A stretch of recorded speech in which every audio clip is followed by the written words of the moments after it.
Dice: yo preso en el Señor, os ruego que andéis como es digno de la vocación con que fuiste llamado, con toda humildad y mansedumbre, soportaos con paciencia los unos a los otros en amor, solícito en guardar la unidad del Espíritu, que es el vínculo de la paz. Así que hoy quiero hablarte bajo el tema característica de la iglesia de Cristo. Y para hablar de característica de la iglesia de Jesucristo, tenemos que mencionar cierta característica que tenía la iglesia primitiva. Una de las características que tenía la iglesia primitiva era que era una iglesia obediente a la gran comisión. Número 2, era una iglesia de oración, una iglesia que oraba fervientemente al Dios del cielo. Número 3, era una iglesia unánime, una iglesia que practicaba la unidad y la fraternidad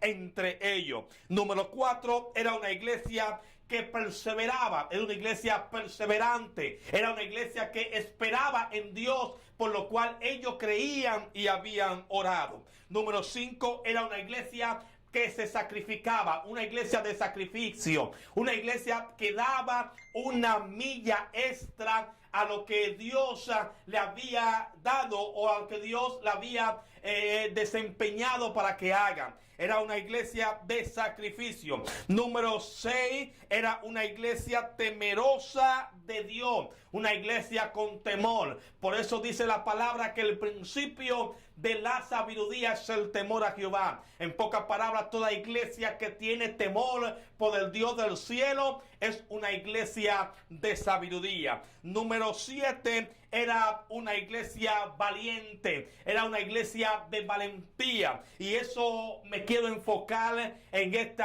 día. Me quiero enfocar en este día sobre esta característica que poseía la iglesia primitiva. Ahora bien, vemos a Pablo escribiéndole a la iglesia de Éfeso. Y Pablo le escribe aquí en Efesios capítulo 4 o Éfeso capítulo 4 a la iglesia. Y lo primero que le habla diciendo: yo preso en el Señor, le está hablando Pablo. Pero antes de hablar de lo que Pablo le hablaba a la iglesia de Éfeso, tenemos que entender quién y cuál era la iglesia de Éfeso. Apocalipsis habla claramente de la iglesia de Éfeso. Acá, cuando vamos a Apocalipsis capítulo 2, verso número 2, dice: yo conozco tus obras y tu arduo trabajo y paciencia, que no has podido soportar a lo malo y lo has aprobado.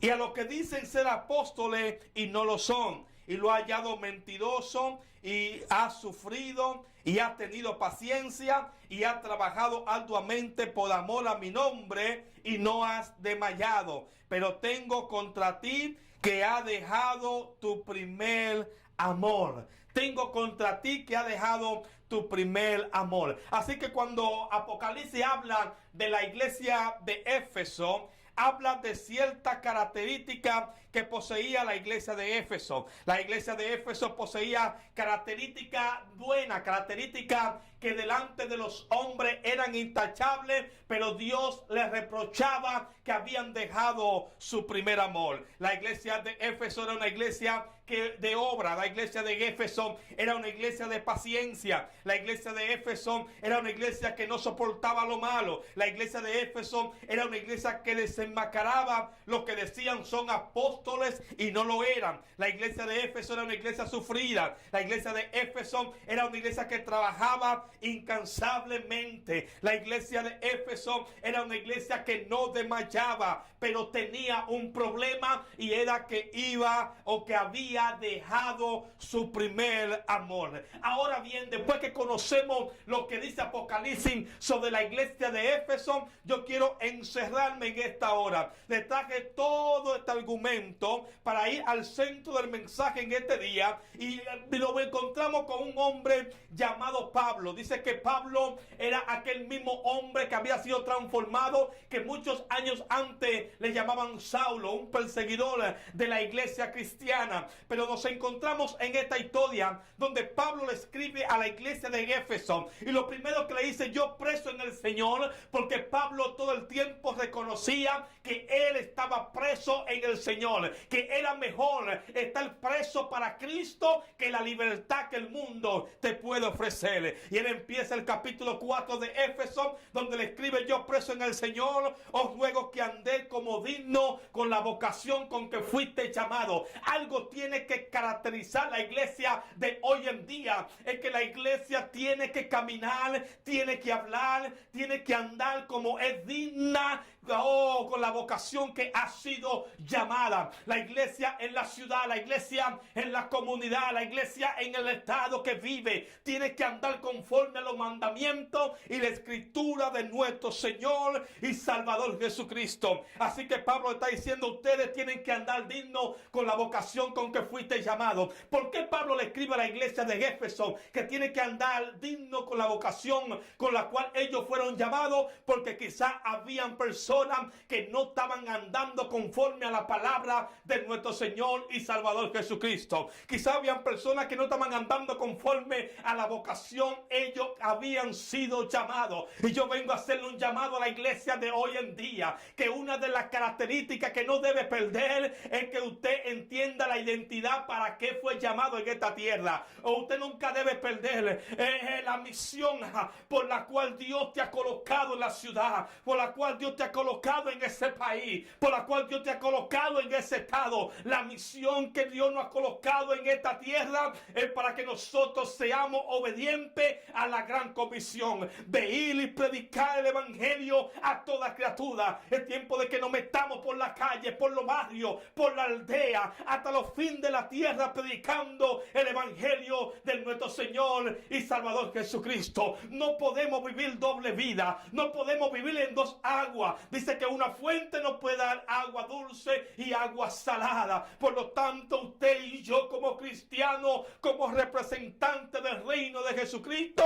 debemos andar en esta tierra conforme a la vocación que hemos sido llamados. Pablo le está diciendo: ustedes, iglesia de Éfeso, tengo algo contra ustedes, y es que ustedes están andando conforme a otra doctrina o conforme a su propia ley. Pero vengo a decirle de parte de Dios que ustedes tienen que empezar a andar conforme a la vocación. Ustedes han sido llamados. Le sigue diciendo: ustedes tienen que andar con toda humildad y mansedumbre. ¿Saben? La humildad y la mansedumbre es una característica que no debe perder el cristiano. Es una característica que no debe perder la iglesia de hoy en día. La humildad y la mansedumbre. Necesitamos una iglesia humilde. Necesitamos una iglesia que sea mansa. La iglesia redimida con la sangre de Cristo es una iglesia humilde que va a la calle y aquel adicto a la droga le dice: yo sé quién puede cambiar tu vida. La iglesia humilde es la iglesia que va bajo los puentes y le dice a aquellos alcohólicos, a aquellos jóvenes: yo sé quién puede cambiar tu vida. Hoy en día queremos altares grandes, hoy en día queremos congregaciones grandes, hoy en día queremos predicar en altar de grandes multitudes, pero se nos ha olvidado la humildad de predicarle a aquella gente necesitada. La iglesia primitiva era una iglesia que predicaba la humildad, y Pablo le está diciendo a Éfeso: su trabajo es bueno, lo que están haciendo es bueno, pero ustedes tienen que andar conforme a la vocación han sido llamados, con toda humildad y mansedumbre. Si Pablo le escribe esto a la iglesia, es quizás porque habían personas dentro de esta iglesia que no eran humildes ni tampoco eran mansos. Y Pablo le sigue diciendo: soportaos con paciencia los unos a los otros en amor. Soportaos con paciencia los unos a los otros en amor.